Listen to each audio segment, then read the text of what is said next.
I figured that it must have been a lie. Either that or I'm just tough, or this old heart ain't had enough, or I just won't give in however hard I try. And I found myself a girl, she was the cutest in the world, so I laid all on the table that I had. But she disappeared one day with my car and 6 weeks' pay, and it just kinda left me feeling really bad. It was time to get a job and stop me living like a slob, so I labored with the boys from over town. But they liked to be here too, although I guess they never knew that I could drink and drink and drink and drink and never fall down. The boss was good old Jack, he was the leader of the pack, and he said, "Boy, you think you got me what it takes?" I said, "Jack, I just can't say, but it don't matter anyway. I don't want that much of what your working makes. I just need a place to stay, a place to wake up every day, enough beer and smokes and clothes upon my back." He smiled and said, "You're in," and then we had a drink again before the old man fell down with a heart attack. It was on that day I knew that my luck was in the blue, that this earth was made to treat me so unkind. 2 steps forward, 3 steps back, and I never seemed to have the knack of holding on to good things that I'd find. I hit it hard and I got the sack, and with this monkey on my back I marched around town and lashed out pretty hard. That was still one Friday night when I got my ass kicked in a fight and wound up battered, bruised, broken bar. Ma said, "What you acting crazy for?" and kicked me through the double door. I had a few rough nights upon the street. Well, the chilly winds cut to the bone, and I'd never felt so all alone, with tired eyes and blisters on my feet. Now in this life you must be strong, and you gotta learn to carry on and beat the devil when he's at your side. You gotta do right by yourself, and you gotta look after your health. You gotta stand up tall, don't ever run or hide. And I didn't write these words for you, and I ain't claiming that they're true. I just had to get these feelings off my chest. You see, it's time to cleanse the soul and do it with some rock and roll before they lay my body down to rest.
to the riverside.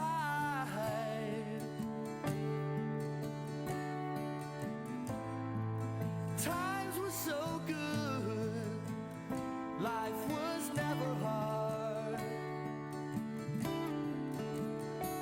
Now these days, they're all gone. Girl, you've changed. I've moved on.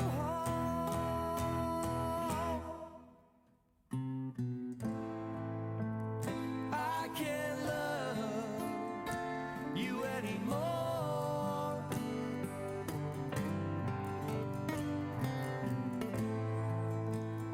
I can't love you anymore.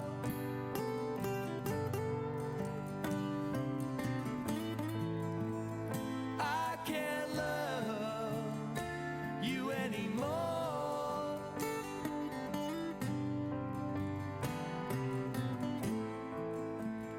I can't love you anymore.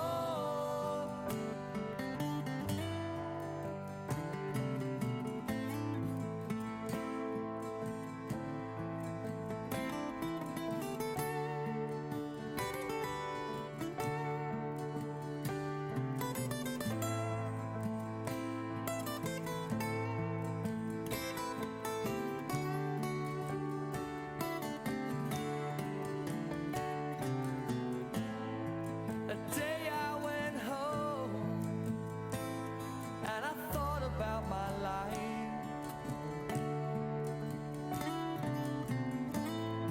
How we think we got it made, and then love comes along and cuts us like a knife. The plans we made, how we said we'd never part. How naive we were, how we broke each other's hearts.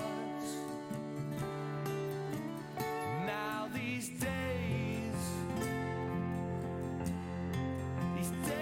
are all gone. Girl, you changed.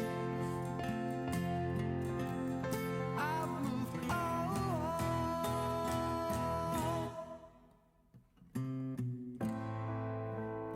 I can't love you anymore.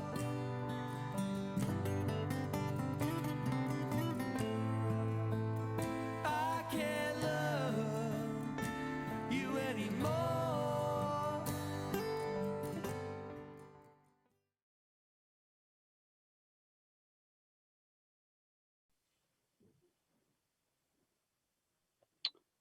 Hi, good evening, everybody. Thank you for joining us.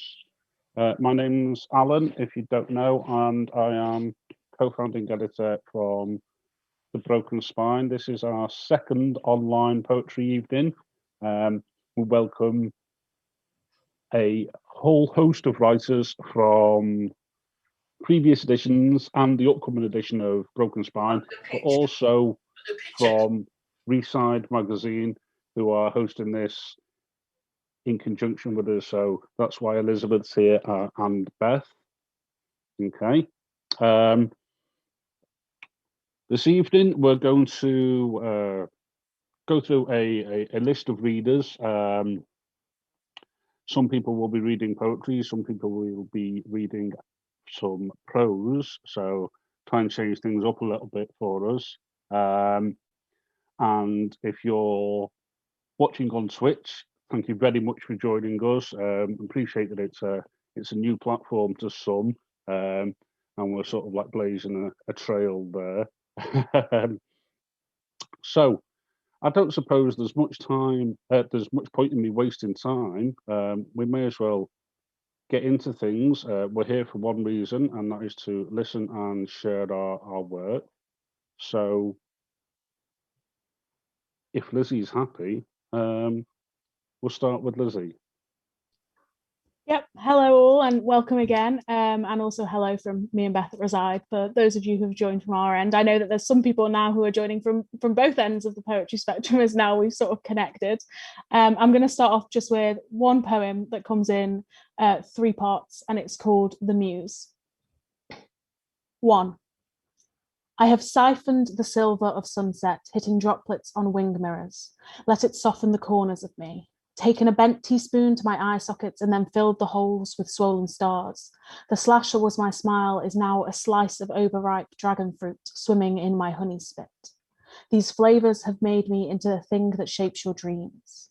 There is a pattern to all of this, in sewing and unpicking me, an embroidery of imagery. I am trying to be a poet's kind of beautiful. 2. When I pluck the thick, dark hairs from the satin skin of my stomach, they come away with little beads of flesh hugging to the root. This is how I know I am real. I rip the whites of my nails away with my breast milk teeth, and they grow into miniature me's on the bathroom floor. I name them the muses and let them run into your ear canals. 3. The muscles of my legs have grown fat and taut trying to chase these pages. I am becoming less than sinew, more than ink. My stuffing is the shredded paper of your disregarded drafts. It is blurring the space between skin and stanza. In front of the wardrobe, I try to peel off my new face, but underneath I am absence. I am a poet's kind of beautiful. Thank you. Thank you very much, Lizzie. What a way to start. Such vivid imagery there. Okay, if we move on, I don't think I've met Alex before, Alexander. Do you prefer Alex or Alexander? Alex is fine. Okay, Alex. And if I remember right, you're going to be reading some prose for us, yes? That's right, yeah. Okie dokie. Are you happy to get going? I am. I'll just pull it up. By all means. Alex hasn't been published in Broken Spines. So you're one of the Reside cohort, aren't you? That's right, and I'm a new recruit by the looks of things. This is in their forthcoming issue, so I'd just like to thank them very much for accepting the piece. Thank you very much for taking part, and I'll mute now and let you get going. Okay, so this piece is called Deeper Water, and it's the opening scene from a longer piece of memoir that I've been writing. Deeper Water. It was the Tuesday morning at the end of the bank holiday weekend in May 2019. I lay dishevelled and half undressed on a trolley in A&E at Birmingham City Hospital. A body erect vessel, resistant to sleep, I closed my eyes and hoped to calm the blitzkrieg in my head. I tried to focus and remembered the Southern Ocean. I stand on the coastal path that skirts Freeman's Knob facing the sea. A cloud bank is moving in from the southwest, stealing the sky in its slow march towards the land behind me. I am peering as far south as I can, the cool blue-grey water heaving against the granite rocks below. Off to my left, seagulls screech and squawk and dive for fish in the swell before returning to their nests on Puffin Island, a mound of granite boulders smoothed by the sea. The narrow island squats in the middle of Horseshoe Bay, protecting it from a direct frontal assault by the Southern Ocean. The rocks resemble upturned grey scoops, crowned with seaweed and the white icing of seabird excrement. Close to shore, I can see riptides foaming up, where the underwater currents collide and wrestle. From the breakwater to the rocky coves and inlets carved into this promontory, they draw flotsam and detritus, driftwood, fishing nets torn loose, plastic bottles that glint in the sun, out into the deeper water. The motion is soothing, seductive, a siren call. There is a quality to this ocean that most other Australians, accustomed to the warmer climes of the Indian and Pacific Oceans, do not instinctively grasp. You can stand at the top of Freeman's Knob with your back to the continent, cup your hands around your eyes, shielding them from the sun, and stare out for miles and miles as far as the horizon. Chances are you will see nothing.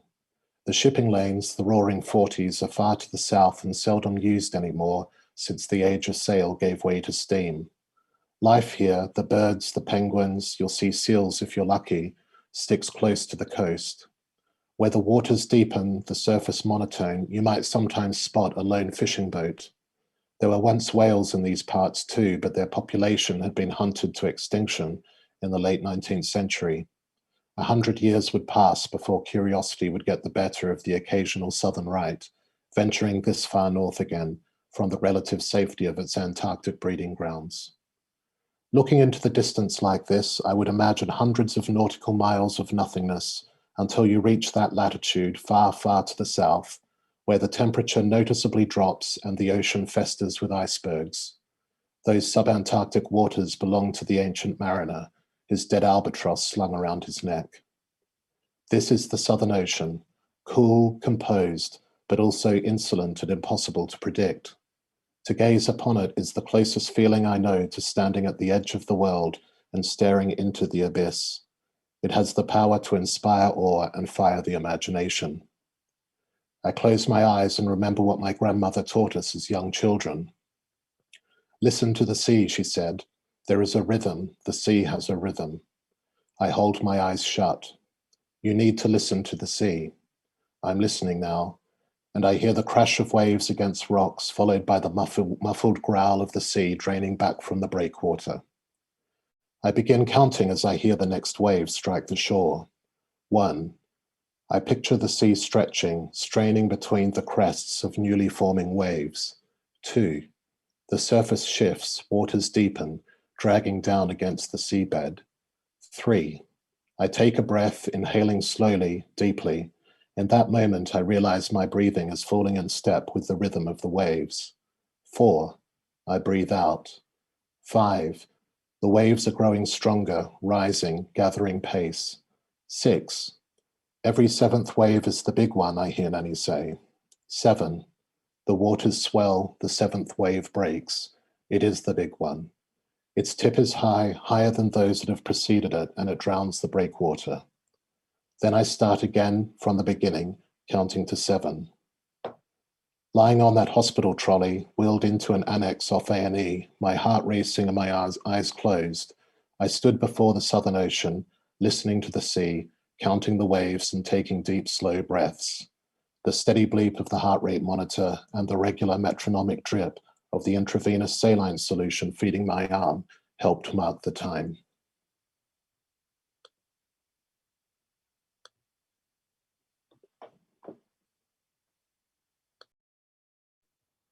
Thank you very much, Alex. That was wonderful. You've done incredibly well there to read that with minor stumbling over your words. I know that I would have been falling all over the place. Indeed, I am, just with this little MC in between.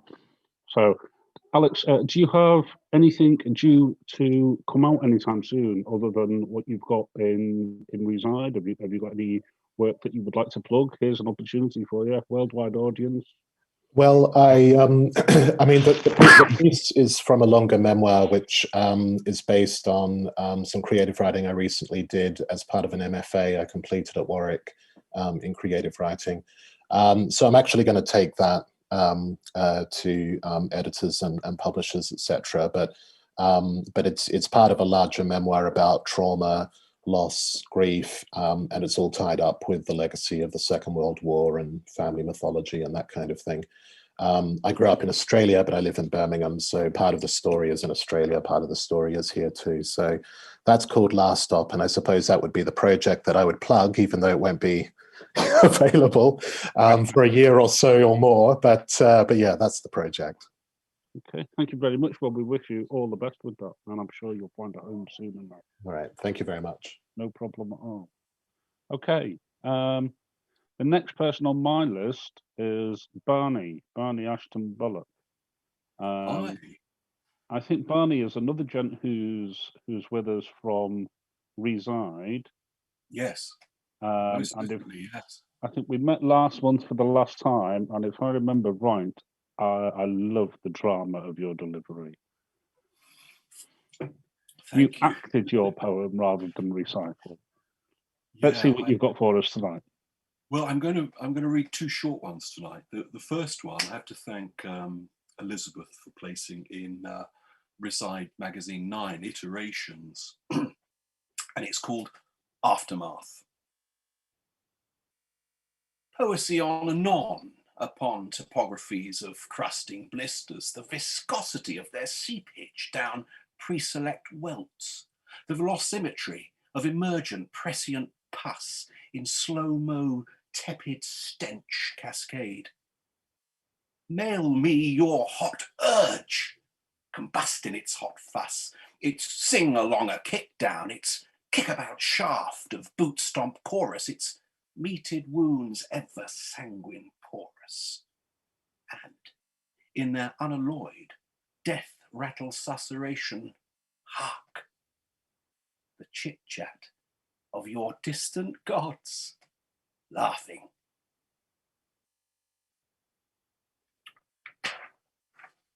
The first one. Okay, the second one. It's not. I suppose it's one of the kind of Armageddon-ish works. You know, I felt really like Armageddon all through COVID, actually.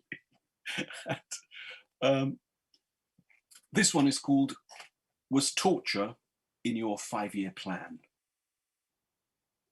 Impact zone landfill, shredded cherubim, limestone veiled, pulses glitching, rubbling to pixel under heel twist stomp of onward march.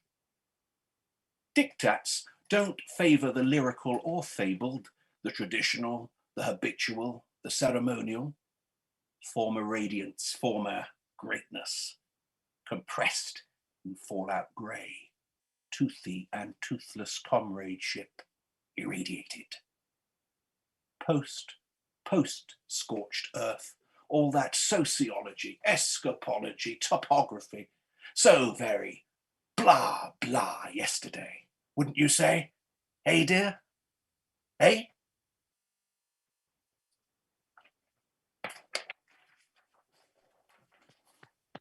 Wonderful. Thank you very much. Thank you very much. I suppose I should put the same question to you, shouldn't I, Barney? Do you have anything that we should know about at the moment? Well, I just put up now the link to my pamphlet that's out with Broken Sleep. It's called Café Kaput. It's kind of very sexually charged kind of nihilistic cruise through time, I suppose. It came out in the middle of the lockdown period. I'm still sort of promoting it now. I do have some new stuff coming out, new books coming out May and June, I think they are, connected to music projects that I'm involved in with Andy Bell from Erasure and Jeff Downs from Buggles and Yes and that. They're kind of like all the lyrical stuff that I do for them. They're coming out. But I'll read from them as and when they do come out, because as you know, many times things are promised and for whatever reason, launches get delayed ad infinitum at the moment, with people being sick in publishing houses and God knows what. But I hope that they come out. That's right. That's right. Sometimes God vomits in our path, doesn't he? Oh, yes. That's what my boss used to say to me a long time ago. Okay, so before we move on, thank you very much again, Barney. Before we move on, I just do want to take a minute or so to say thank you to Mr. Ben McCurry, Tiger on Stream, who on Friday evening just past launched Broken Spine sort of project over on Twitch, in which he is playing video games with a sort of literature bent. He's doing an MRes at the moment, where he is exploring, I think it's GTA, if I remember right, and he's very interested in video gaming as literature. So it's something that we sort of wanted to explore as a press, because we're acutely aware that the poetry community is vast. And I mean, if I look around at the faces in front of me, that we all appear to be of varying degrees of ages, and I'm sure that we all have our own tastes. So it could well be something that is of interest to you. So if you're interested at all in gaming, or just want to go along and pop along to that community. That'll be a weekly thing on a Friday evening. You can pop along to see Ben, leave a tip in the jar for him. It's his little baby. Okay. So now moving forward, the next person on my list is Kathleen, or Kat, if I remember right, Kat Conway. Hello. Hi, Kat. I don't think we've met before. I don't know. We haven't. No, but if I remember right, and this is from memory, you were in the first edition of the Broken Spine. I was. Yes. It was very. Okay. Thank you very much. Which is still available on our store in both hard copy and a digital copy. So, if you want to take over, Kat, I'll be quiet for a moment. That's all right. To continue the the self promo, I am reading from my latest thing from Broken Sleep Books called American Ingenue, and I'm just about to pop the link to that in the chat if I can find it. There it is. And I'm just gonna, oh, good grief, that's gobbledygook, but hopefully that'll do. Okay. This is called Lisbon 05. No one's home. Nobody's home. My room hasn't changed. The walls are still white, books in place, Venetian blinds open as I left them. And on the wall, the poster for O'Neill's Touch of the Poet, starring Jason Robards, a wry, ironic smile on his lips. Jason, why didn't you bring me something sexier? Jason's eyes don't look at me. They only look at whoever's standing by the window. The AC is on, and the house smells like pine. Doctors in and out all day. Everything is totally wrong. Do you believe how absolutely horrendous I look today, Jason? I'm disgustingly fat, Jason. I swear, the skinniest legs in America, bumpiest knees. You expect me to wear that, wash this stuff out of my hair, take off all this makeup? I'm so gross, Jason. Just look at me. I'm too tired to stand by the window.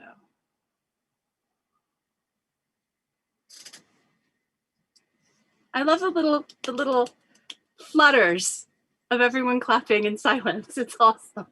Thank you. Thank you very much. Did you say that was on Broken Sleep?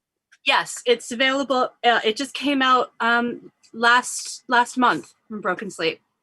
Okay. And Barney was with Broken Sleep as well, if I remember right. Yes, right. Broken Sleep pals. They're putting out some fantastic work. If I remember right, I read, is it Serge Neptune's These Queer Merboys? Yep, that's right. Yeah, that was a wonderful book last year. Okay, did you have a second poem for us? No, I'm just do the one. Not at this point. Okay. Well, good luck. Thank you. Good luck. Okay, so moving on. Next on my list is Courtney. Are you here, Courtney? Can you hear me? Hello, yes, I am here. Hi, Courtney. Hi. How are you? I'm good, good. Wonderful. Do you have something ready to read for us? I do, yeah. So I'm coming from London, Ontario in Canada here, so a little bit far away. I'll be reading 2 poems.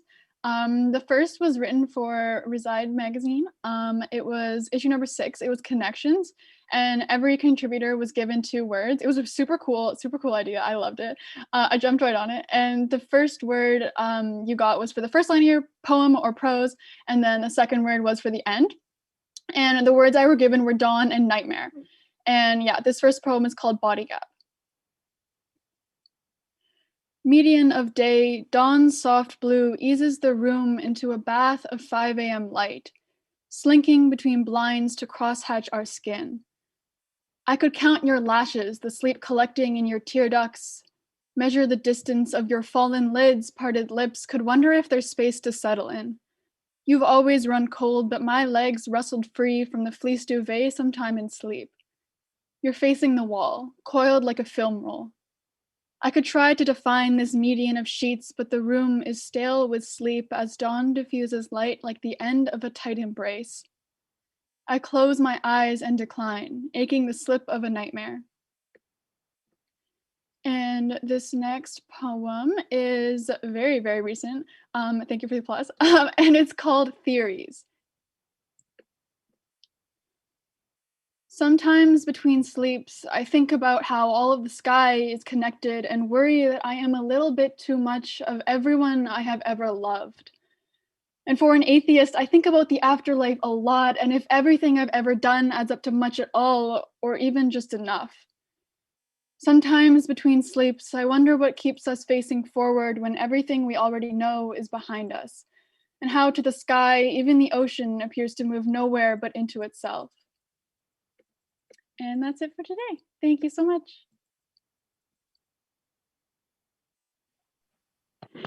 Wonderful. Thank you very much, Court. Thank you. Have you been writing long? Oh, sorry. My Wi-Fi just cut out there. Pardon me. That's okay. Have you been writing long?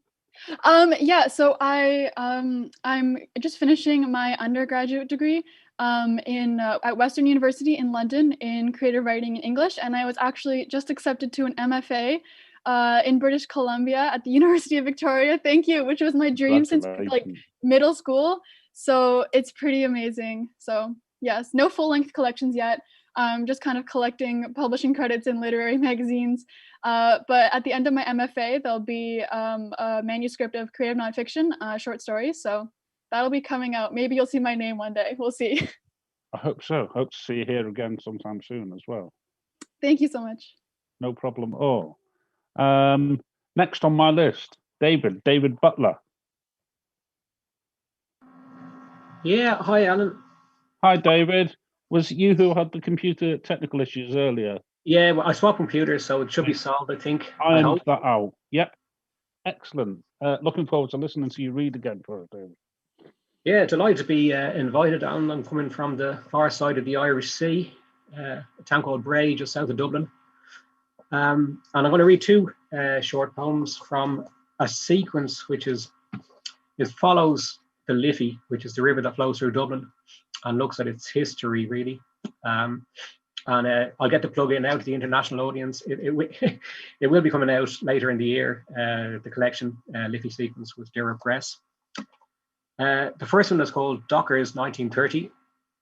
And the only bit of background you need to know is that back in those days, the foreman used to have a thing called the read.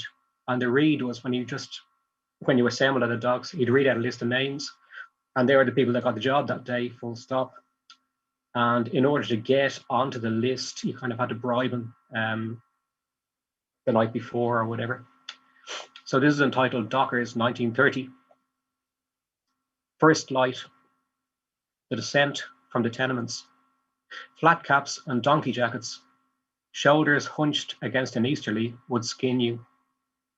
Keen-eyed, skint, eager for the scrimmage about the rough pulpit to catch the reed. The foreman meting out who works, who idles. A hard graft for the chosen. Scant light aslant through moiling dust inside the dusky hold of a collier, where rope-muscled, calloused hands, rough-handle shovel hafts, scraping, angling, hacking irascible black-flecked phlegm until, begrimed like pantomime blackamoors, they emerge to carry their thirst like a wage and pay out the bitter tithe, the matchboxed shilling that buys the wink and nod. It's that or starve. And then the second one is entitled Liffey Boardwalk. If anyone's been to Dublin, you'll know that we put in a boardwalk along the Liffey in around the millennium where you can just chill out. And it's always full of aggressive seagulls. They're getting increasingly big and aggressive and dog-like as the years go by. Liffey Boardwalk. Single file, they line the rail and eye the blow-ins. Or ride a wave of falling air to scrap over a sodden crust. They're bickering, old as Viking gutturals on the march of Cambro-Normans. Seagulls are the first citizens of a town built on scraps. Chain and manacle dug from tidal loam. Claymore, pike, English musketry, they've seen it all.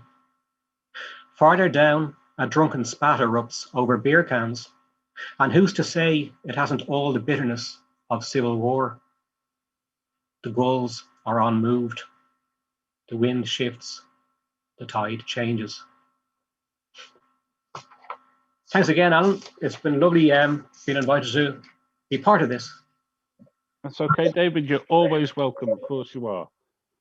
I'll never get bored of listening to somebody with such a lilt, an Irish lilt like that in their voice. It's I feel like I've known you for years, and I'm getting private messages while you're reading. Wow, the man's from Bray. So this is Mr. McCurry there. Right, okie dokie. I'm going to take a minute now. I'm going to throw over to Lizzie. She doesn't know I'm going to do this. Okay. But we published today an article of Lizzie's on our website, and I'm going to give her a minute, okay, to speak about that. Yes, so I am an editor for Reside, but I also work with The Broken Spine on their team as well. I am now a co-fiction editor over at The Broken Spine, and we're starting up a section in which we're going to be publishing flash fiction on The Broken Spine website. So me and another editor, Lucy, who's a wonderful Welsh girl that I've met on my MA at university, is the other co-editor for this. And we're accepting prose pieces up to 500 words, and we're going to be open for those on the first one will be the 1st of April, and it'll be open for 24 hours, and then it'll be the 1st of every month after that. So it'd be lovely to see some of your names if you do happen to write prose as well as poetry. And we're really excited to be able to sort of launch The Broken Spine into this new section of writing. And yeah, we're excited to see where it goes and how it grows. Thank you very much, Lizzie. You handled that with a lot of dignity. Apologies for dropping that one on you. Okay, so moving on. Next on my list, one of my favourite poets, Dave Hanlon. Oh, thanks, Alan. Hi, everyone. Okay, Dave. I'm just going to read 2 poems tonight. The first one I'm going to read was published with Daily Drunk Mag, and it's written after the movie The Lighthouse, which was released in 2019, starring Robert Pattinson and William Dafoe. So it's about 2 lighthouse keepers who get stranded on a remote island. And basically the story is about them trying to hold on to their sanity. This is called Maritime Malice. Your cells scrimshawed stubborn, your barometer heart beaten, a cistern overflowing with heave. You, Proteus, now a glimpse, blunted trident, limp tentacles, anchored alone. The ship of you filleted, a rickety dory, wave thrashed, snapped by sea storms. It trawls for your vigor, a shoal captured, hauled on deck, gasp flailing through a mesh of twisted hemp. You remember the crest then break, how it left you frothing at your shoreline, a nautical nemesis arriving like a mermaid on rocks, the fantail stretch of it. Sliced your joy with a rigging knife, left you an armless starfish, your helm ungiven, your Fresnel lens sinking. Will you ever come up for air? If you do, will you bob, a cooked lobster boy, or rove like driftwood? Will yourself, back to your own ordered light? That's the one. And the second poem I'm going to read is from my collection, my debut collection, Spectrum of Flight, that I'm going to put a link into. So yeah, this poem is called Swimming Lessons. They say I am gay, taunt and bully me. They think they know the damage. They don't. What is this word I do not know? I know more words than them, but this one is out of reach. Still, the decision has been made. It is me. It is bad. I am bad. When I learn what it is, come to realize for myself that I am it, I think, how could they have known this about me before I did? Why am I this bad thing? I try to hide it. I can't. I was thrown into the river behind that schoolyard and spent years swimming against the current. At last, I made it upstream, a gay man, bathing, floating, wondering what they would say now if I told them how lucky I feel that I became a strong swimmer. And that's the 2 poems. Thank you very much. Thank you very much, Dave. Thank you very much. The first time I heard David read was when we launched our first magazine in Southport. You were touring Spectrum of Flight, weren't you, with Ellie from Animal Heart, who's not with us tonight. I think I was expecting her. She might yet appear. And Dave's work sort of blew me away and had a major impact on a number of people in the room. I'm aware of that. And you've got something due for release in the coming months, haven't you, David? I've got 2 collections on the way. It's a bit slow going, but one should come this year and another one next year as well. Congratulations. Thank you. Okay. Well, it was due to be Ellie Reid next. Ellie is not in the room, I don't think. Ellie Reese? No, Eli Horan. Sorry. Ellie Reese, you're welcome to. Wait, in fact, you were after Elizabeth. So yeah, feel free to read now if you're ready. Right, I think have I unmuted? Yeah, I can hear you. Right, lovely. Thank you, Ellie. Okay, these are 2 short poems. The first one, it's called Senseless. And basically, Parkinson's disease is often accompanied by a loss of the sense of smell and taste. And this is a poem about such a loss, and it's called Senseless. You left me several years ago. I know you will never return. It's cold where you are. The stars are ice. You inhale their lonely essence. I imagine you as intangible, close by, but hidden by leaves. Why did you go? I miss you so. A rusty growl of lawnmowers permeates the air. A bass note to accompany birdsong, and despite a crust of frost this morning, burnished by a golden moon, a neighbouring connoisseur informs me it doesn't smell of winter today, so spring must be coming soon. I think of you more when the seasons change, try to taste all of your colours, savour the raindrops on my tongue, feel their muffled beat on the window pane. Can a poet be a poet without a sense of smell? Is imagination robust enough? Can it compensate for this senseless loss? And the second one is called Twilight, very much prompted by the time of year here in Wales. Twilight. Twilight is coloured with shades of memory. It breathes anticipation. Each spring, when it arrives, it's as if you had forgotten how it stirs the lost perfume of summer on your skin. It alters sound like that of birdsong, transforms other noise, a car driving past, the bleat of distant sheep, the dusty awakening of that first tawny owl. The song of the thrush in isolation is sharp, like crystal, a focused vibration that trembles the dark. When does this half-light merge with the night? How long does it last before then? One window says, now. Another, not yet. Time to cook supper, then sit round the table, and still we have not needed to pull down the blinds.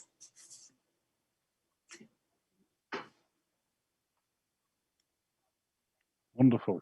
Thank you very much. Now, I'm going to put the same question to you. Do you have anything that you ought to be telling us about? Yes, I hope so. Exciting news. You do sound excited as well. My first collection is being published by Hedgehog Press, apparently in May. I'll believe it when I see it because of all the problems there might be, but it's called Ticking, and it's a deep map of a tiny bit of coastline of South Wales. It's history and archaeology. It's deep mapping in poetic form, I hope. Wonderful. And that's from Hedgehog. Yes. So, and from what I know of Hedgehog, it is a badge of quality work. It really is. So congratulations for getting your work out there. Okay, now, if Eli Horan is not with us, I'll take the opportunity to throw a poem of my own in, or perhaps two, because I only write little short things if people are happy to listen to me read. Just over 12 months ago, Matthew Smith at Black Bow Poetry put a submission call out for Jim Morrison and Blondie inspired poetry. I think I ended up sending him 3, and he asked for a couple more, and it sort of spiraled, and now I have 17. We're pretty close to another chapbook. If I can put it together, we'll see what happens. This is called Human Film. That soulless clown once told me, God seeks unleavened men, though I have no use for him. I see drunks tumbling like dice.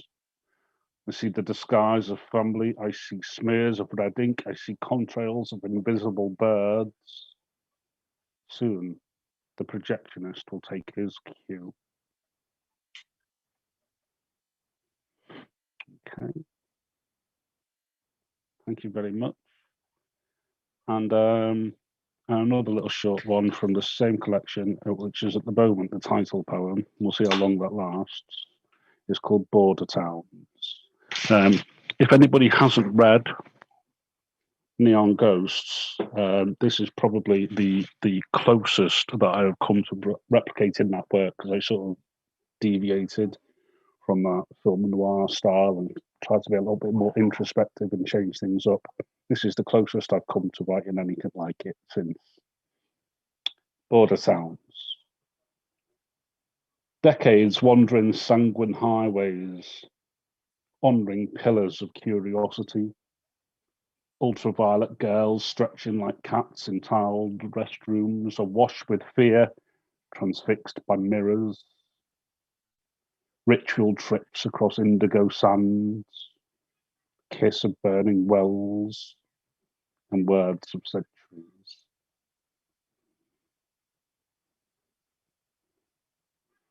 Okay, thank you very much. Before I move on, I feel that since sort of January, I feel like I haven't stopped making Broken Spine announcements. And another little one for you here at the moment is whether you're aware or not. Like I said before, we were expanding onto other platforms. So we've set up our Discord server. I think that's what they call it. I think that's what the cool kids say. So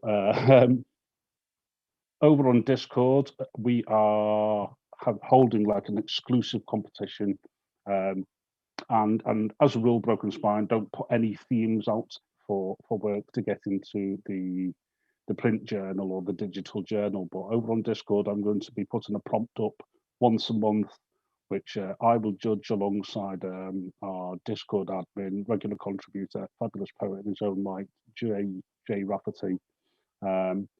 So you'll see that appear on our socials or on links via our website, perhaps. And for the month of April, we'll be reading right the way through April poems of up to 20 lines on the theme of paranormal. So if you fancy entering, there is a prize, which would be our entire back catalogue in digital format. And of course, we will share your work across our Twitter account and other socials. Okay, Next person on my list is Emma. Hiya. I've got one poem tonight because I read at the last Broken Spine open mic as well. So this is When Your Name's Not Smith. While he writes, I imagine taking his form and forwarding it into a paper boat, perhaps filling his letter tray with water from the cooler to see if the boat floats or sinks, if ink will seep from paper to water and colour it. Family legend has it that some great-great relative decided to run to the sea, away from weaving or sheep farming. His name was a barrier, so he changed it to fit in. He didn't think some distant niece would end up standing in a bank, watching a teller fill out a form with a name I said I'd spell, but he asserted he knew how to spell it. His biro skims the page while I jam my hands into my pockets in case they follow my desire to snatch the artificial daisy from its plastic vase, tear off each petal. He knows my name, he knows it not. He asks me to sign his form. I tell him I can't. My name is not spelt correctly. Thank you.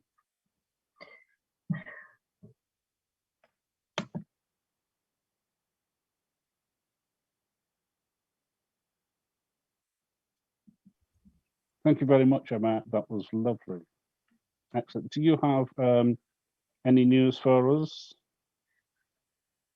Yeah, my poetry collection, The Significance of Address, is still available. And on the 24th of April, De Montfort University in Leicester host what they call the States of Independence, which is a festival for indie publishers, author talks and readings and so on.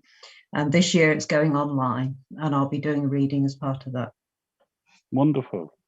Wonderful. Congratulations. And Thank you. I hope you manage to sell a couple of copies of your book. Okay, next person on my list is Helen Darby. Hello. Hi, Helen. You sound full of beans. Yeah, I'm enjoying the evening. That's wonderful. Are you ready? I am, thanks. Okay, then I'll be quiet. Okay, hi everyone.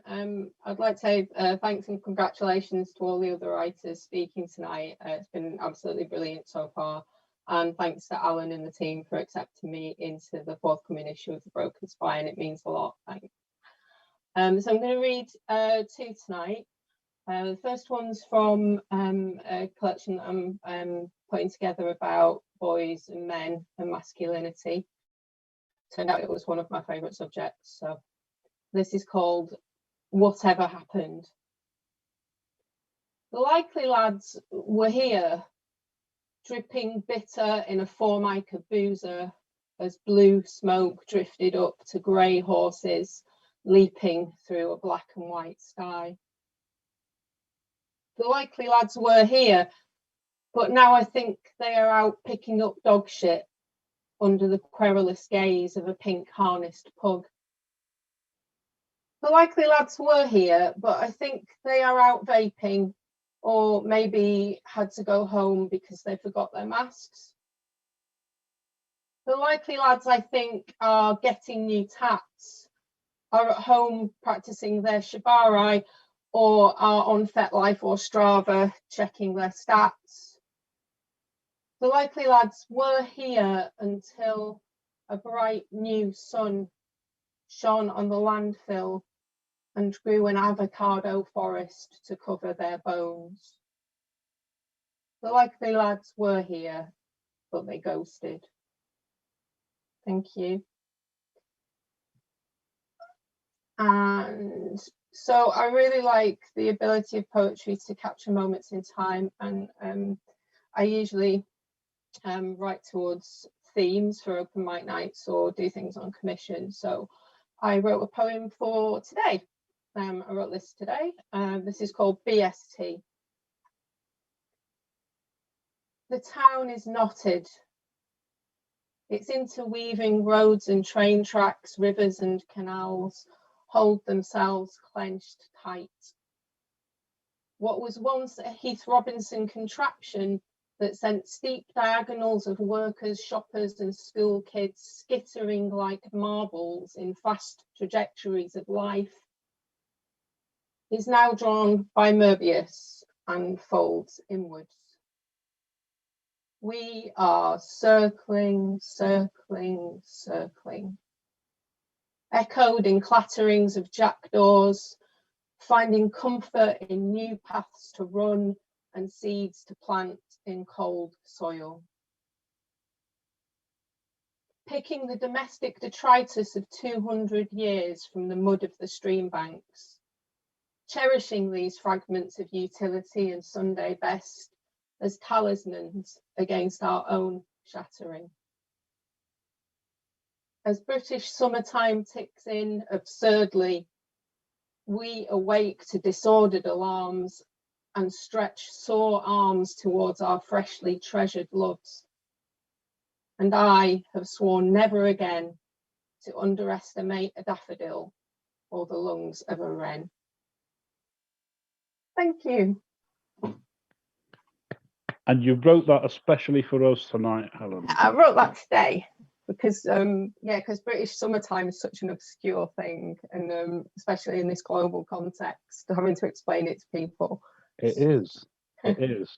And I must say, Lizzie never stopped smiling while you were reading the last poem. I think you. She loved that. She loved that. Okay.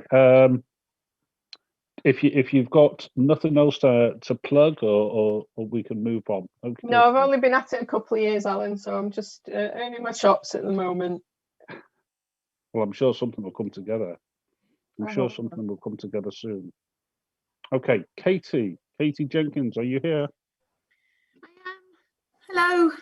Hi, Katie. You're very quiet. Am I? And everybody else here? Can you hear me? If I speak quite loudly, does that help? Oh, yes, I think that's better. We're getting thumbs up. I'll leave it with you. Yeah, thanks so much for having me again. I read last month at the Broken Spine evening the poem that's forthcoming in the next edition. So I'm going to read something else tonight. It's another poem that I submitted, which didn't quite make the cut, called Wild Oats, which I wrote, but conversations I've had with Alan and the guys, I think you liked it. So I think I'm going to read that. But what I thought might be nice is if I read the Larkin poem that it is after first. And, you know, there may be some controversy about Larkin the man, but I think we can all agree that he wrote some bloody good poems. And I'm going to read Wild Oats, and then I'll read my response to Wild Oats. So Wild Oats. About 20 years ago, two girls came in where I worked. A bosomy English rose and her friend in specs I could talk to. Faces in those days sparked off the whole shooting match.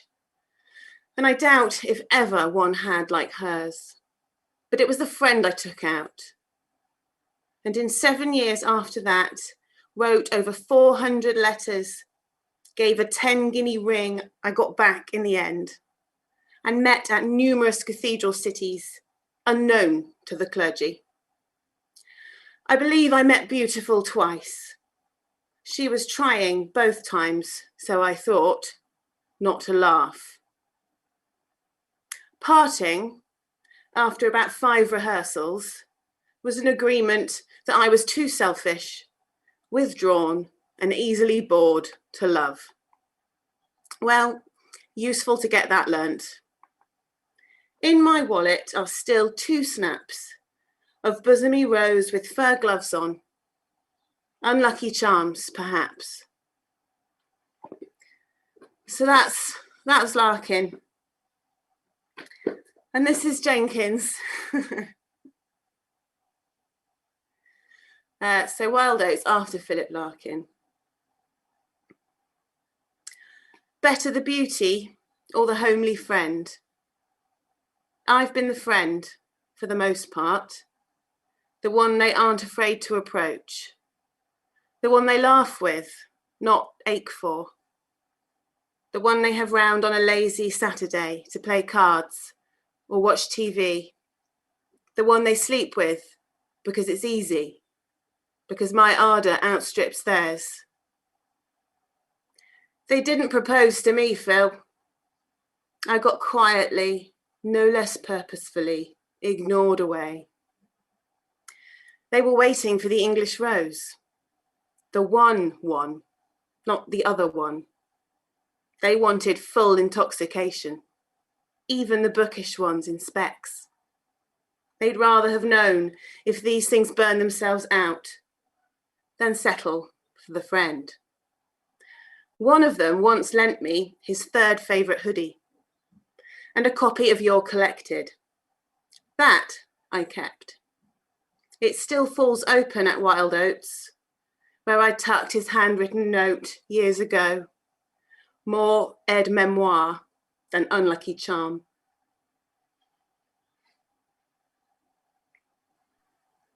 Thanks, folks. Wonderful, Casey. Wonderful, Casey. And you're right, it was extremely close to making the cut for our upcoming issue, which I think, as it stands, what are we today, the 28th of March? So it is my goal to have the third edition of the Broken Spine Artists Collective in my hand, okay, by the 9th of April. That is the hope. So I think we have probably a good 4 or 5 days to place orders. I will leave that link in the chat. And for anybody who's still watching on Twitch, you can go to the Broken Spine website and it's in the shop, the third edition of the Artist Collective. Katie features, as do a number of other poets. Excellent work, it really is. And I think it's probably our best collection yet. Wonderful artwork from a Brazilian artist, Victor Hugo Cardoso, some paintings, the cover by Stuart Buck, and some genuinely excellent poetry. Okay. I should mention as well, before I move on, that you're reading Larkin's work and Ben over at Twitch, and I remember him telling me while we were doing our PGCE last year that he's perhaps his favourite poet, despite the troublesome man. So I'm sure he very much enjoyed both of those. Okay, moving on. Lauren Thomas, are you in the room? I am. Hello. Hello, Lauren. Hello. Thanks for having me. That's okay. I'm going to read 2 poems. They're tritinas, so they're written around the repetition of 3 words. And the first one is coming up in the next issue of Reside. So thank you very much to the ladies for including me. It's called Think of a Woman. This woman is a warm bowl of rice, the grain and shape of steady, even law. The curve of her voice, a language that exists outside her body. A language that uncoils its golden tongue to disembody doubt. The fibre in a rope that binds us to the shape of our history. Micacious face, a raised eyebrow, stories to revoice. This woman leads beyond where hot mouths seek to outvoice with shrill, whistling fear.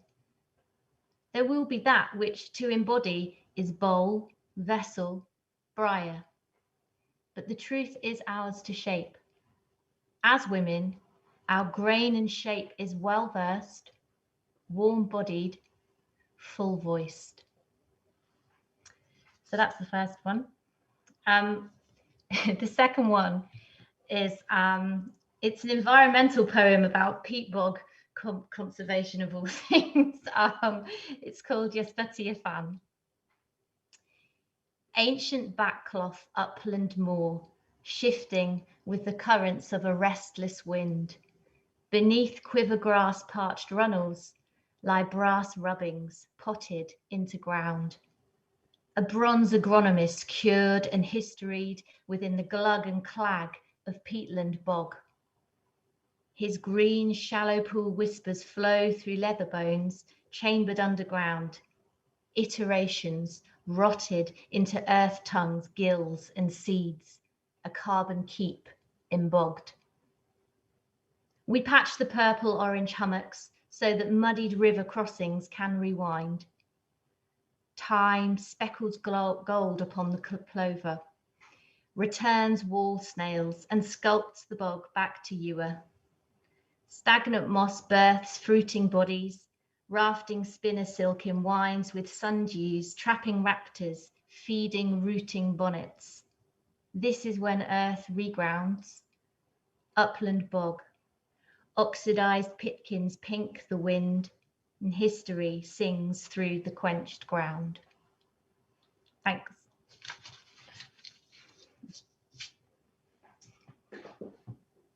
Wonderful. Thank you very much for reading for us, Lob. You're welcome. It's nice to meet some new faces. And I suppose that is the purpose of why we're doing this. People who haven't yet submitted to Broken Spine, and people who haven't yet submitted to Reside. We're both getting the rub. So I hope that come April 1st, you consider sending something over to us. Okay. The next person on my list, Lynn Valentine, can't be with us tonight. I don't think she's very well, unfortunately. So I shall move directly on to Matt or Matthew Duggan. Is Matthew with us? I don't think he's here. Oh, that's a shame. Okay, how about Michael Black? I'm here, but has Eli Horan just joined? Hi, Michael. Hi there. I'm just seeing that Eli Horan has joined. If she... Eli Horan? Yeah. Hello. Let's go first. Oh, hi, Ellie. Hi. Hi, everybody. Hi, Ellie. I'm so happy to see you. That's okay. Yeah. You missed your slot. So what we're going to do is I'm going to let... don't worry about it at all. I'm going to let Michael read, and then we'll fit you in, if that's okay. I think I've messed up because of the time change. Quite possibly. Don't worry about it at all. I'm an hour late, aren't I? I'm sorry. Quite possibly. Don't worry about it at all. Okay. If we allow Michael to read, and then we'll come back to you, and of course, for yourself and anybody else who wants to catch up, this is going to go on YouTube and then onto our website. So if you do want to catch that first hour. Oh, Okay. I'm sorry. Michael. Hi, everyone. So I have a piece in the next issue of Reside, and I'll read that in a moment. But first, I'll just read a short poem that was in a magazine called Algier for Experimental Writing last month.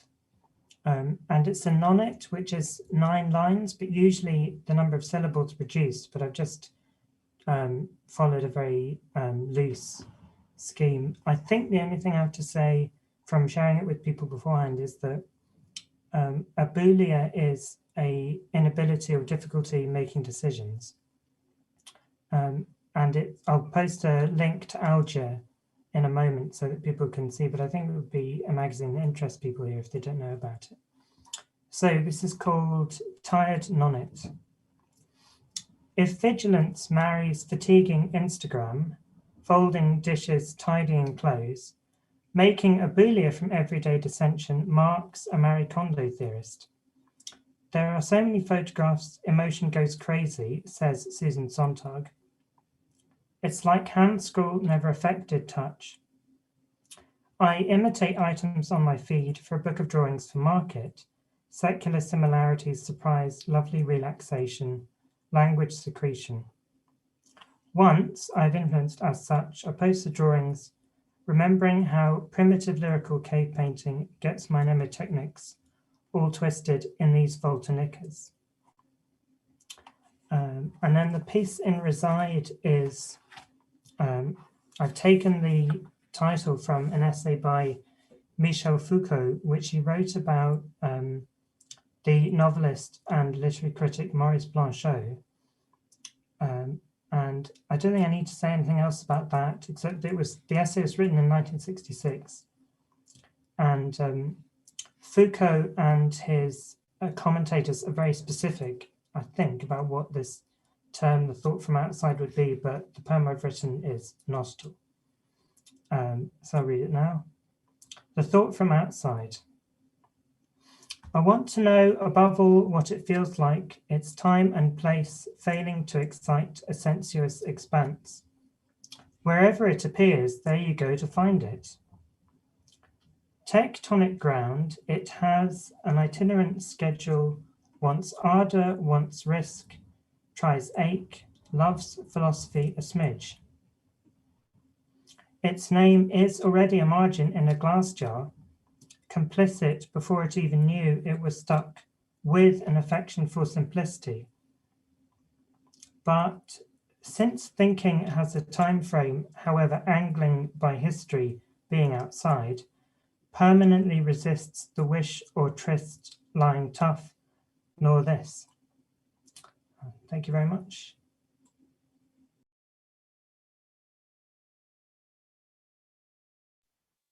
Thank you very much, Michael. Thank you. And a poem taken from the title of a Michel Foucault essay, you say.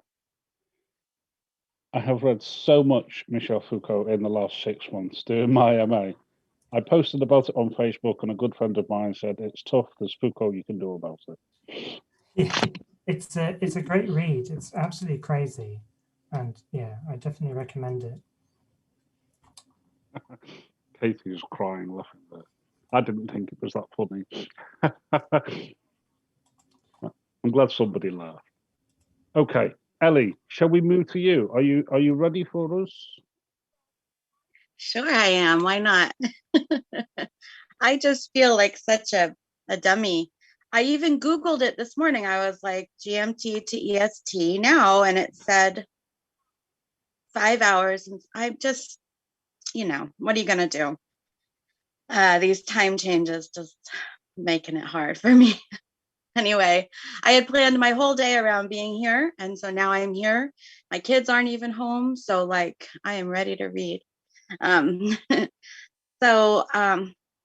Thank you, everybody. Thank you, Broken Spine, to Reside, to Sage Cigarettes. I have a very cool interview I did 2 weeks ago now there. Check it out. It's such a awesome partnership of presses, like I just love it. I love the community between presses. I think that's so important for us to support each other as editors. Like it can be a very lonely road out there, So I just love this family, and I'm really happy to be here.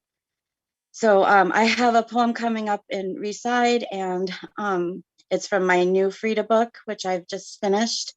And some of you know I've written a first Frida book, and these I'm going to do 2 shorter ones from my second working Frida. Okay. So the first one is called Sonnet of Sorrow, Sonnet of Hope, from 1945. O forlorn deity of the male form, ribbon of life, ribbon of love, and or a method of strangulation. If she misbehaves, say, if she does not produce an heir, does not behave like a mujer, debe hacer.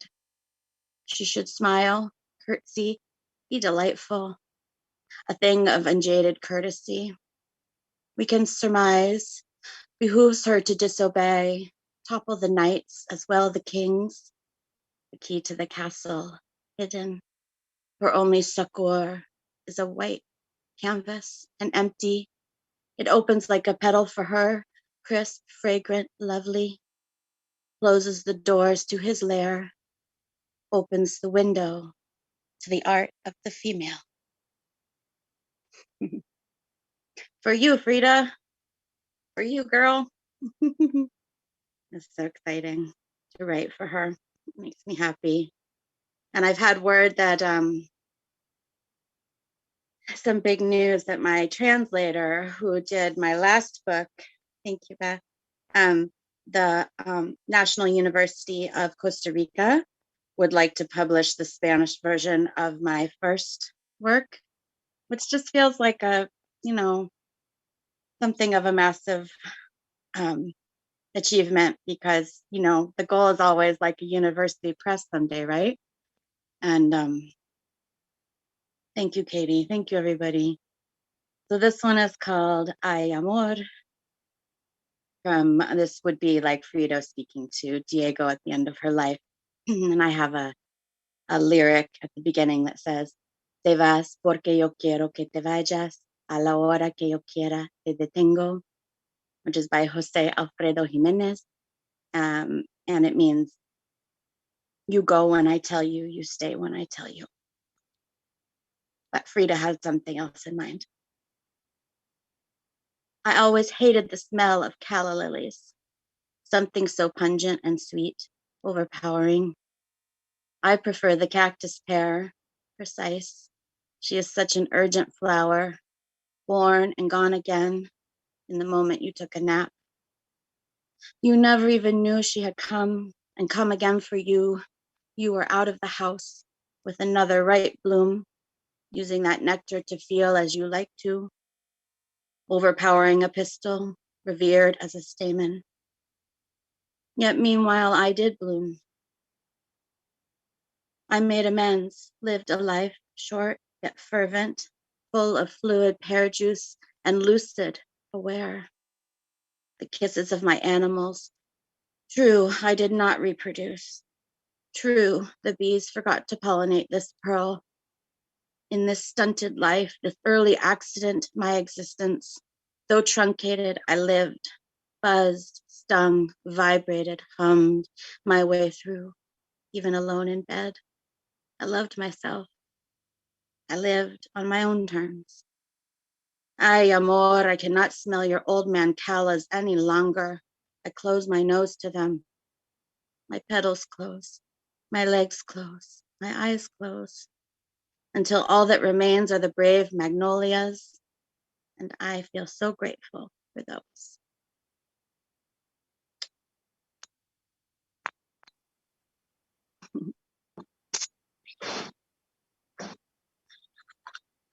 Thank you, friends. Thank you. It's so fun to come and read. Can I be heard? You hear me? Yeah. Hi. Excellent. Thank you. Sorry about that. Yes. Thank you, Ellie. My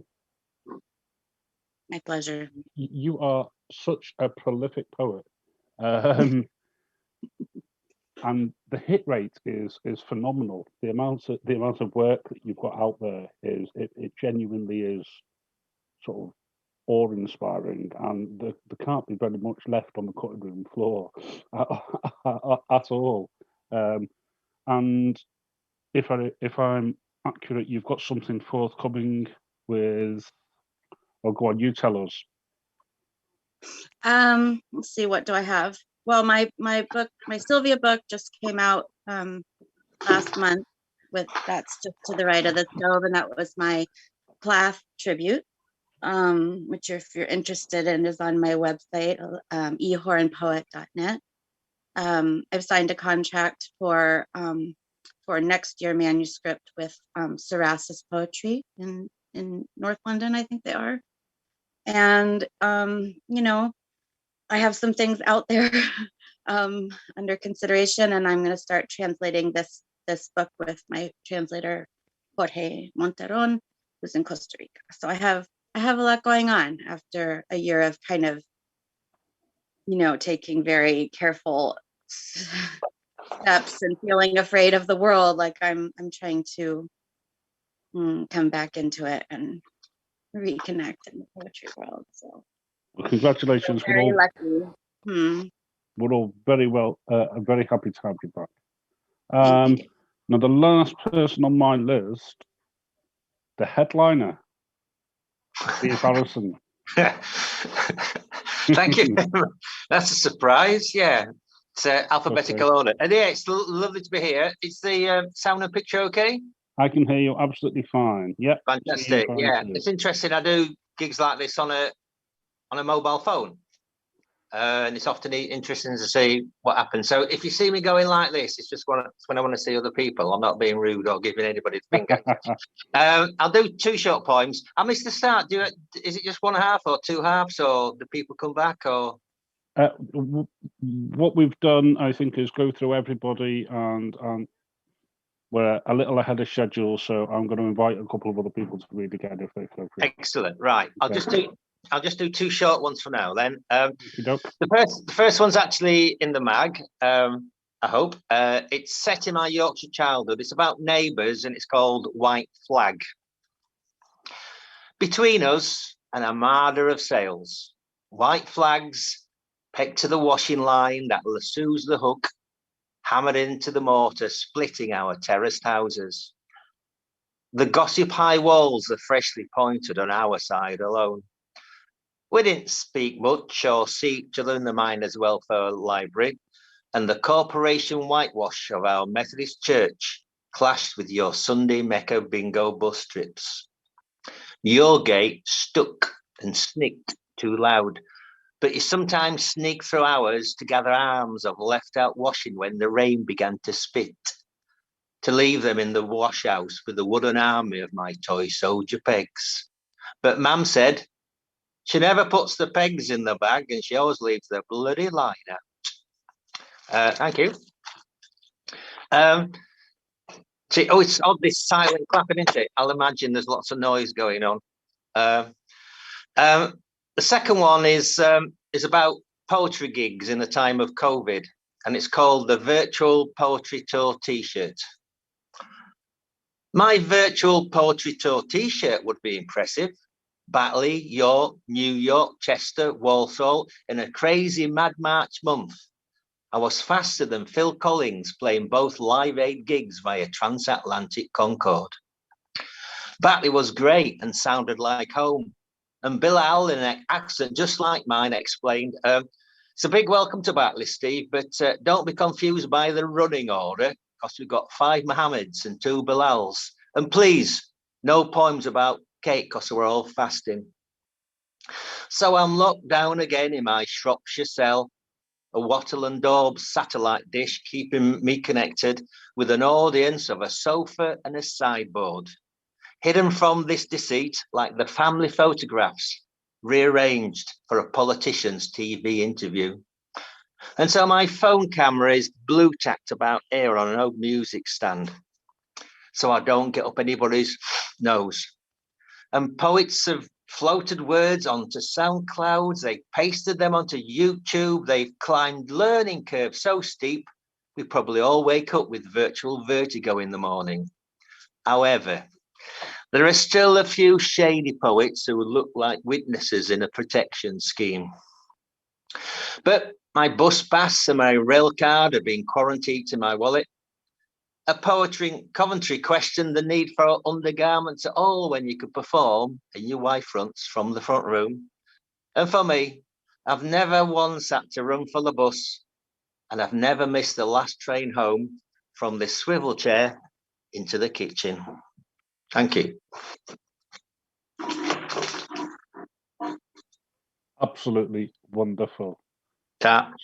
Steve, have you got anything out there for people to go out and purchase of yours, or where else can we find your work? If anybody collects Wetherspoon's news, I'm in the autumn edition. Now, lots of poets turn their nose up at Wetherspoon's news, but the poem I did is reference to Larkin, who was the librarian where I lived, and Sooty, the glove puppet who was made where I lived.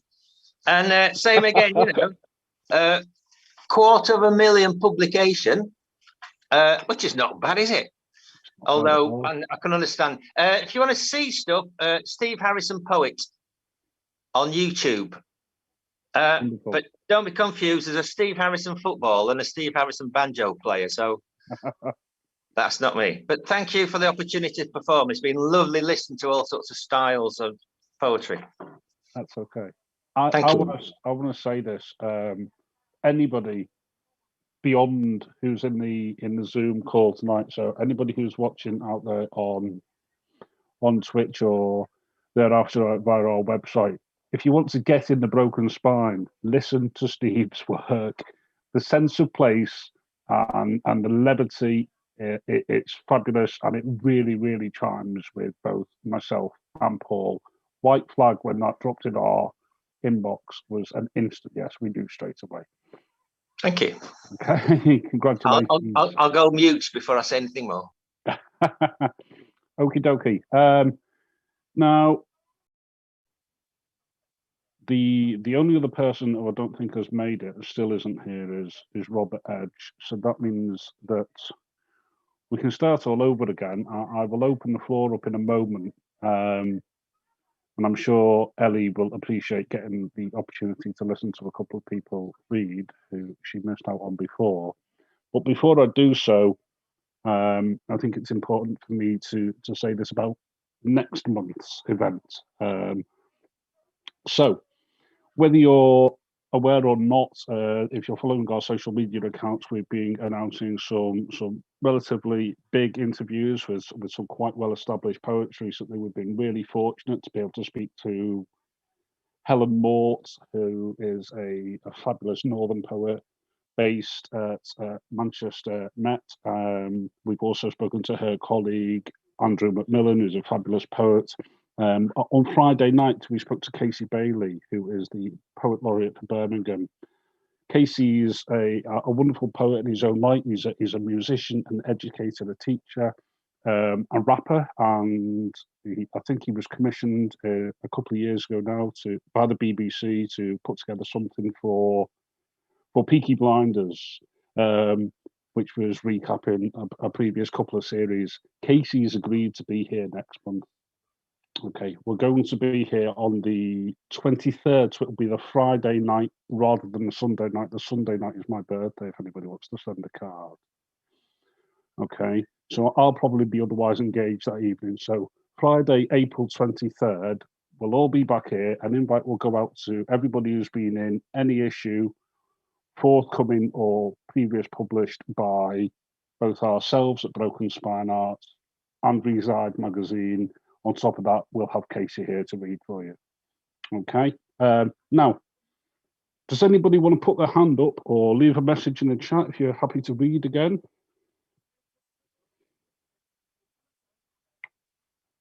Okay, I'm just going to make some notes. I've got Emma's hand up, and I have Steve's hand up, and I have David, and a message in the chat from Ellie. And is there anybody I've missed? Katie? Any others? You got both Ellies, I think. Both Ellies. And I think David, Barney, sorry. Okay, so I've got Emma, Steve, David, Ellie, Katie, Ellie, Barney, Kat. Yeah. And is that everybody? I think that's everyone. Okie dokie. So we'll go in the order that I've just managed to scribble them down. And if I can ask that we keep these just to one more from each. And I think that'll probably take us to about 1 hour 45. Okie dokie. So Emma, if you're happy to read a second poem, that'd be wonderful. Yep, thank you. You read some music poems earlier, so I've got one from my collection. Back in 2017, it would have been Ella Fitzgerald's 100th birthday, and I got roped into organising a poetry and jazz night at the local library. So this was one of the poems I wrote for that event because she played in Leicester back in 1962. So this is Put a Spell on Those February Blues. The lights dim, people tap feet on the maple sprung floor. If it weren't for the chairs, they'd shuffle along to a half-known rhythm. Cigarette fog provides cover as the orchestra take their places.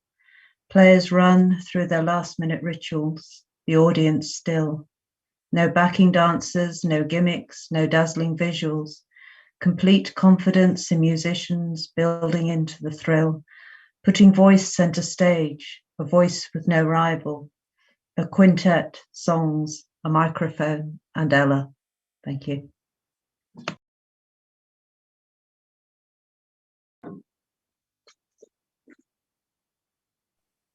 Wonderful. So seeing Ella Fitzgerald play in Leicester, what a night that would have been. Brilliant. What a night that would have been. Thank you very much for sharing. Steve, we're going to come back to you. Yeah, Can't get cheers. enough of you. Yeah, thank you. In the previous poem, there was a reference to a bus pass, and there it is.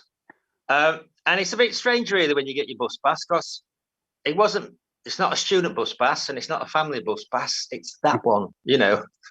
And it was great to get it, even though I haven't used it for a year. The only thing which was a bit odd was when it came at the front, there's a picture of this old bloke who looks just like me dad on it. And this is called The Last Bus Home. Somewhere in that snatch breather between caring and being cared for, they give you the bus pass. Join that frugal gang of off-peak-free trippers. Reclaim the day life-safe city streets, freshly cleansed with early morning hoses and bristled disinfectant. The driver doesn't look up to check my age. Bastard. But redundant gunslinger conductors still swaggle the aisle, criss-cross with cowhide straps, bandolier change dispenser, balancing ticket machine cocked and thumb trigger high. The ghost of Roger Rycroft still sits next to me at the seat at the vibrating front and explains by the noise and quiet the transmission system of the school bus engine. Doris struggles with her shopper's wheels, but enjoys the smiles of recognition. Billy the Quiff skips on at Atcham, catwalks the bus, reclaims the backseat from his youth, leaves a trail of over-optimistic aftershave.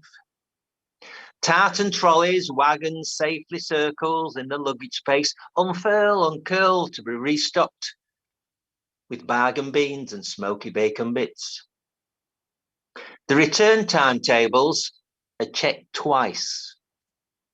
The last bus home leaves much, much earlier now. So.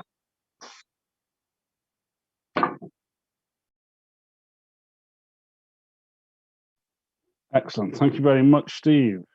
Next person on my list is David. That's Dave Hanlon, isn't it? No, Dave Butler. I think it was me. It was Dave Butler. Yes, sorry. I don't know how I'm supposed to follow Steve Harrison. He's such an entertainer. He is. There we go. Okay, as you know, I'm in Bray beside Dublin, so I'm going to give you a short poem about Brexit as seen from this side of the Irish Sea. Okay, and it's called The Irish Sea. That morning, the tide kept on going out. By noon, the corrugated floor stretched out past eyesight. Come on, my father said. Let's see how far we get.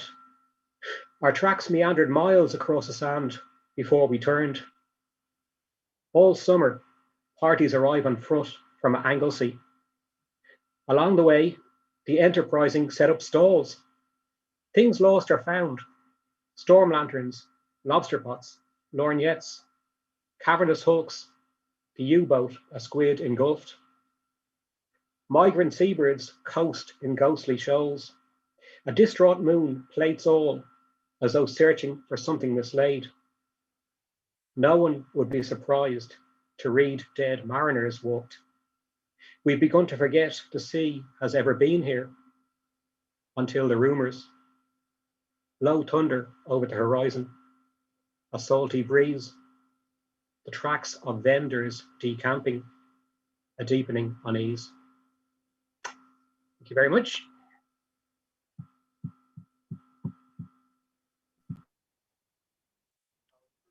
Thank you very much, David. Wonderful. Wonderful. Katie, can we come back to you?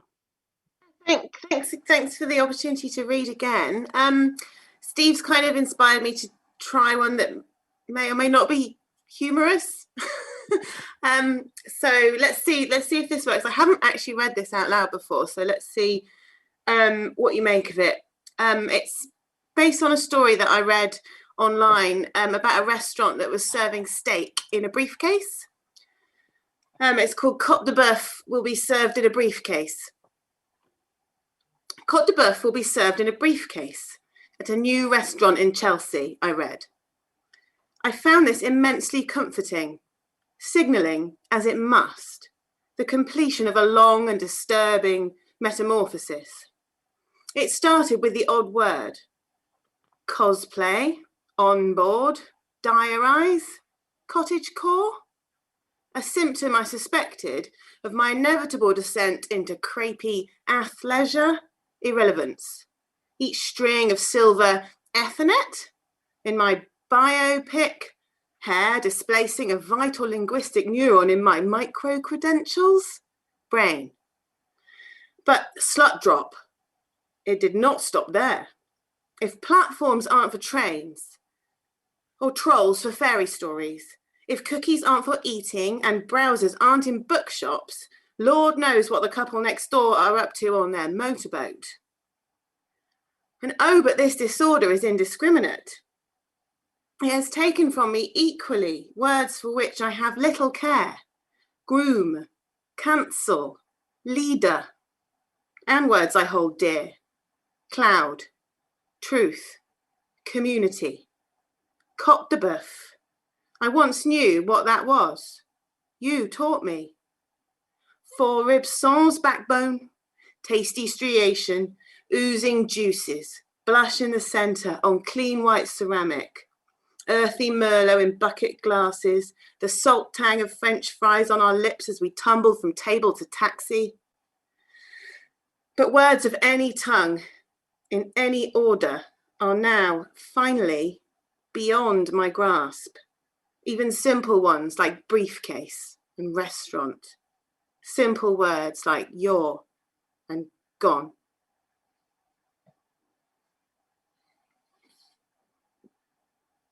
Thanks, folks. Wonderful, Katie. Thank you very much. I've got something else that I've just dug out that I'm going to read from the second edition of the Artist Collective by Robert, who has not been able to make it with us tonight. That's quite similar to what you've just read, and it would be remiss of me to just ignore that. Okay, I'm going to move on quickly though to make sure we get everybody done, and I have Ellie Reese down next for a second reading. Hi, I'll wear my glasses this time so I can see what I'm reading. In her 90s, my mother was getting quite frail, so we lent her our handset, our phone, so that she could have one upstairs and downstairs and not have to go streaking downstairs in case the phone rang. And after she died and we had the phone set back, we found to our surprise that it had somehow recorded part of her conversation. So every so often there she was. It was spooky, but nice. So this is called You Have One Old Message. I'll just press that button again, accidentally, and there you are. From all your long years, this moment is selected, preset in a handset. Perhaps I'll decide to delete you. You must have shivered. Someone walk over your grave? Did the sunlight quiver? You really didn't mean it as your dernier cri. You weren't even talking to me. Is that you, Diana? Yes, lovely. I'll see you soon. Is all that I'm left with. I didn't even get to choose. You have no more messages.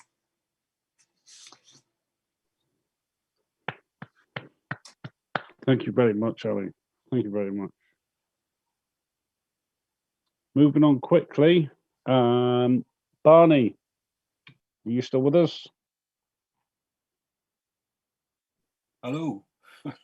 Hello, Barney. I don't think I read this last time. It's from my book Schema Stasis, which was the first.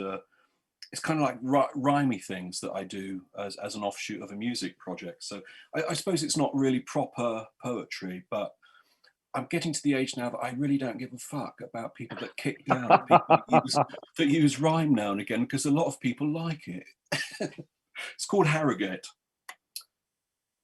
This is a place where shop doors still have knobs, and we learn to shut them tight behind us. and where the nativity manger is a thing of wonder, and the plaster cast baby Jesus a sacred beauty, and where the traditional recipe for simnel cake is a jovially well-guarded secret, where mulled wine and Stilton in the residence of a distinguished someone is treasured with due discretion, and where, though one merely dabbled in the oboe once upon a long ago, one has remained staunch in support of the youth orchestra, even though it musters just 3 members, 2 of whom are in their 40s. This is a place of treasured ornamental gardens where the lonely feed ducks. This is a place where tea is taken, where maidens can still be ruined, where men are civilized in the incessant discant of their lady wife's chatter, and where whispered ruminations in tea shops in semi-formal attire is accompanied by a pianist who reputedly played in one of the top swing bands of yesterday. And the joyous twinkles in such beady eyes as the cake trolleys waft briskly by really do belie the truth that so many come here to die.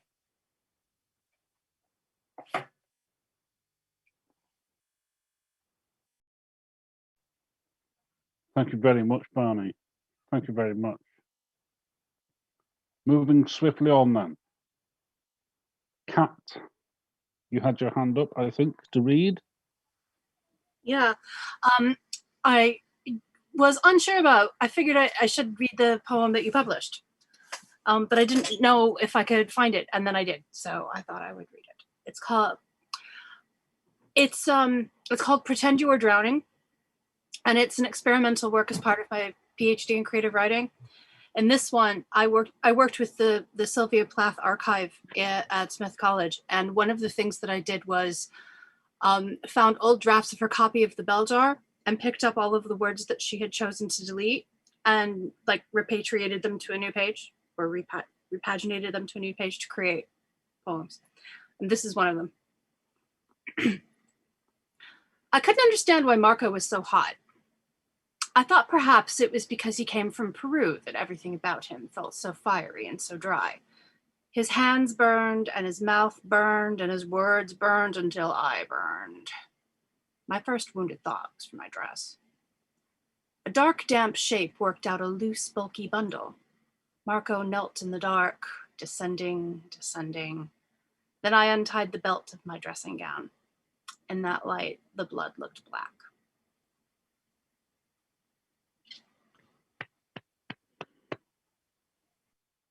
Thank you very much, Kat. Thank you very much. I love it when I hear the poems that we've published performed for me, to hear them in the voice of the poet.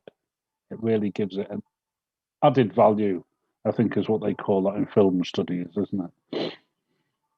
Okay, Michael asked the question, can I read a poem of somebody else's? I'm happy to do that. So Michael, if you're ready, do you want to let us know what it is you're reading and who from? Sure, I just wanted to read something from a great pamphlet called No Relevance, which is made after a series of poetry readings in Great Yarmouth, which were organised by a poet called Lottie LS, and they were performed multilingually and then published with the translations. And there's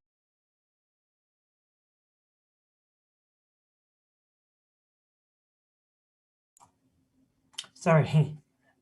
So I'm reading from a pamphlet called No Relevance, which was printed after a multilingual series of poetry readings. It was one event, but I think there might be more happening, and it was in Great Yarmouth. And it was organised by CLS. So this poem is by Sabrina Soye, and it is called Epistemological Bitchiness is Expected from Manic Listing. In the same room where we are, separated as when dust, meant to light the bond in the air as a form of tenderness, or a crystal forming the fuse of gratefulness, the invisible blood of vegetables in the chairs alleys, and getting tipsy on eye contact. Regarding the size of the room, there is this look as the crystal making wet, the distance keeping hearts.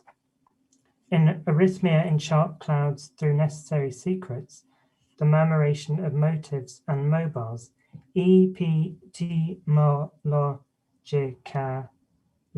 débranlé, dimanche super high on sun, day against suckling alpines, courageous vocabularies except for the heart or desire to abuse metric or blank between flies, between stains, or the master deviants. In trees à l'origine of sexy Marxism, my spit goes thicker, my lips puff out worms that crawl from the shingles to my ears. We call that trick polyphony or glasses predisposition, which allows us to rename the list of skills previously in rut for 700 meters at ACIDIC, which is French Unemployment Agency, where we insist on our predilection to glass, on our capacity to imitate.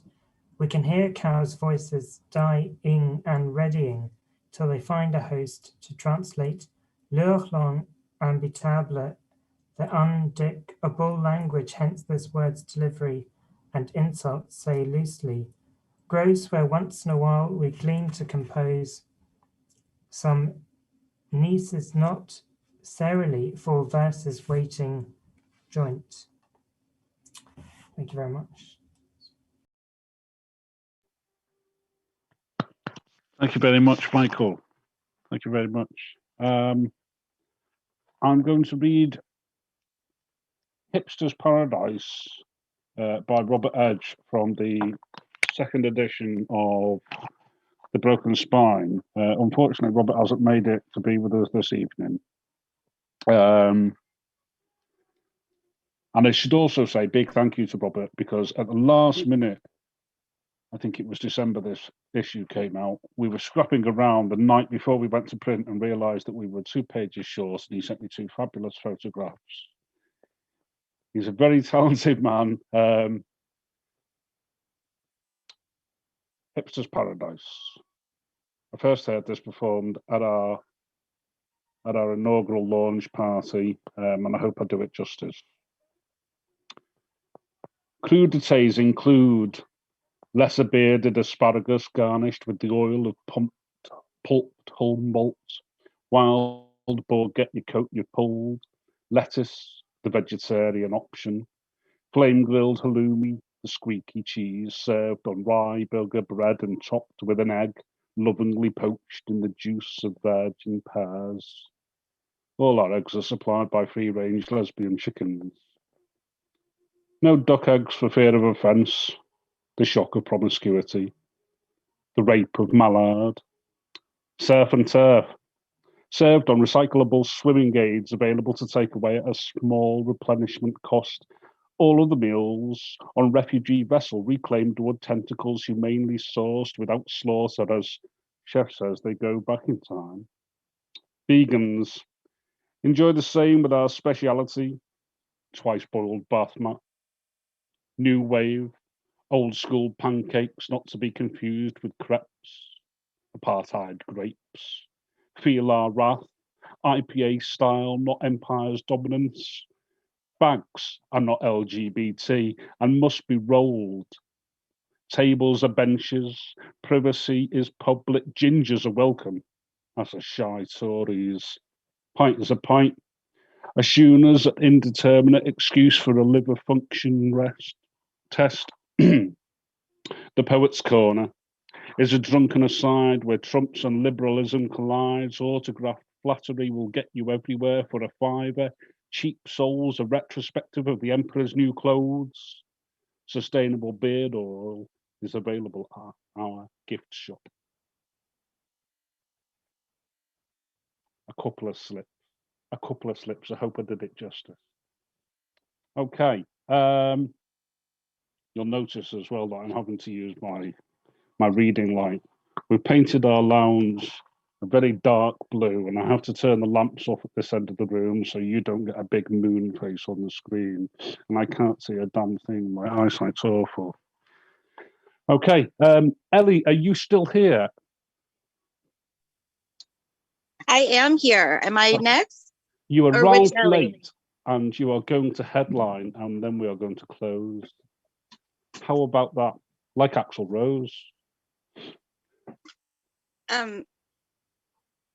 Hi. So yes, me next? Okay. All right. Well, I wanted to mention too, Alan, you had said, like, don't you have something else releasing? And then I remembered I do, and it's my book called Was It Rape? And it unfortunately the publisher it was originally with had gone, you know, sometimes presses just have to disappear for whatever reasons, and this one did, and it felt really upsetting to me because it was such a hard book to write, and then it felt like it got silenced again. And at Animal Heart Press, we have an offshoot called Femme Salve, and our main mission is to rescue books which have been abandoned for whatever reason. So I encourage you, if you ever had a manuscript or a book that had been accepted and then the publisher went dark, to check us out, because our goal is to support writers who have gone through that, because it's such a painful thing. And I'm sure some of you have gone through that. It can be really traumatic to have your book just kind of go dark for no fault of your own. So my book, Was It Rape, is coming out on Femme Salve, probably in the next month, which makes me glad. So I thought I would read this one. This is one for those who know me well, I'm a big advocate for those who struggle with chronic mental illness and fighting the stigma of that through my poems. Sometimes I think I try even too hard to do that, but it's all I know to do. And specifically the stigma of being placed in inpatient care for mental illness, which I have been 3 times in my life, most recently last summer. So this one is from a book I'm working on about that. And that's called There Are More Ways to Love Me. There once was a time I thought I could trap who I was and fight her off. Be a new person, be better, more amazing and much improved over all the others. The hardest, but all of it came undone when I married the versions, my dysfunction with the ire, and still went about knowing I should not have let the monsters inside me, that I would not change. My brain is not something fluid. It will only entertain what I am. I either take that at face value or fight its clown makeup the rest of my life. Or ultimately throw in the towel, give in to alcohol and self-annihilation. To annihilate is my war crime against me, a small Jew. I was burning her shoeless. If there is anything left in my heart, I want to show you that place, with its worms and skeletons, its fossil teeth. It isn't far from here, just a continent away, where we already staked one home site. But it is also a free museum, filled with lace and china, glued together from shards and bits, where we smell the homemade cookies burning, mothers wipe hands, wee tots play blocks on gritty floors, filthy clothes piling up, some husband comes home. And we hide refugees with poetic dust and moating, some form of hope or desire to go on, liberated and fed. My claim to fame is knowing you. My blue ribbon is your star. I wear it pinned upon my breast. I am inadequate, if nothing else. But being far from perfect means you love me. Even though I am all those preventable diseases, I am the shattered glass, this roof I'm falling down from, the train that carries me away from, the shingles cracked, the tracks disfigured. Can you invent a new basement below the caving floor? And then we might learn if all of it was a dream, or are we such nightmares? The monsters with the dogs and the whistles. So if I don't burrow down, nor splay upon the wire, and if the rain has stopped, and if something green is growing in the earth like a weed defiant, post-apocalyptic, can you put some glasses on me, or at least shelter me in shadow, with your strong, wide back, standing unafraid. That way the beautiful rays of sun can't hurt my eye sockets either way, as I ascend up, up into your happy arms.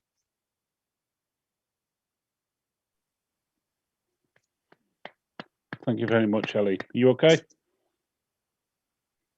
Yeah, thank you. No problem at all. Okay. So I suppose we've come to the natural end of things, and it's time to wrap up. I want to say a big thank you to everybody in the room for reading tonight. Okay. You've been fabulous. It's been wonderful to see new faces and familiar faces. I also want to say a big thank you to everybody who's joined us on Twitch. So wherever you are in the world, whether you're here live or whether you're catching up later on, thanks very much. Remember, there is our little tip jar on Twitch that helps with the running costs there. Our back catalogue is available. So we have presently 2 editions of the Broken Spine Artist Collective out, and my chapbook. They're available in print and digital editions at the moment. And I think there's a week left, I said, didn't I, before we go to print with the 3rd edition. And I know that I've made a lot of announcements over the last few months. There are plenty more to come. So keep your eye on the things that we're doing, because I think 2021 could be a seriously big year for us. Big thank you again to Elizabeth here. And I suppose I should give her a moment to say something before we close.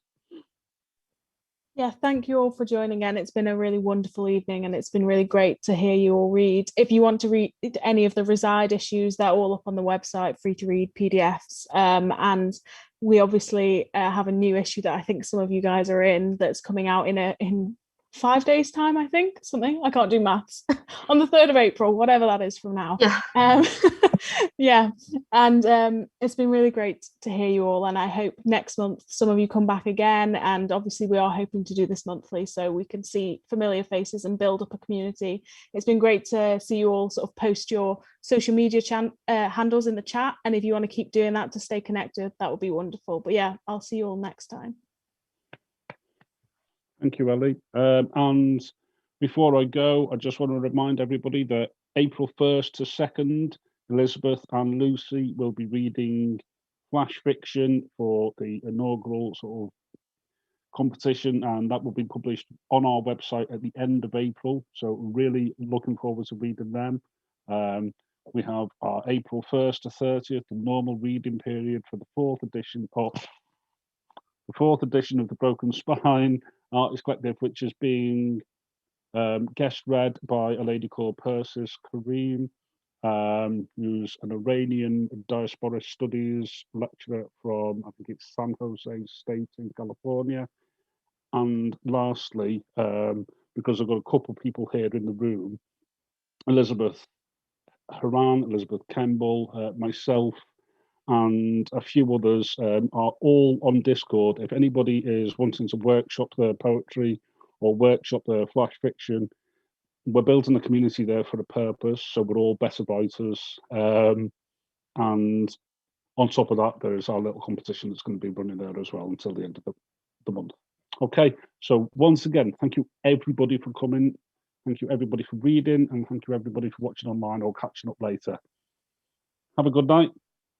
Take care. And thank you, Alan, for emceeing. No problem. I try my best.